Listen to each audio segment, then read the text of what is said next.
Hello, আসসালামু আলাইকুম। Welcome করছি একটা পার্সেল আনপ্যাক ভিডিওতে। যে কোনো পার্সেলই আমার কাছে খুব আনপ্যাক করতে ভাল লাগে, স্পেশালি নুডলসেরগুলো।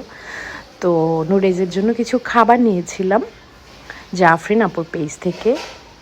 তো ওগুলোই দেখাচ্ছি। একটা চিজের বক্স নিয়েছি আর হচ্ছে মিক্সড বাদাম গুঁড়োটা নিয়েছি।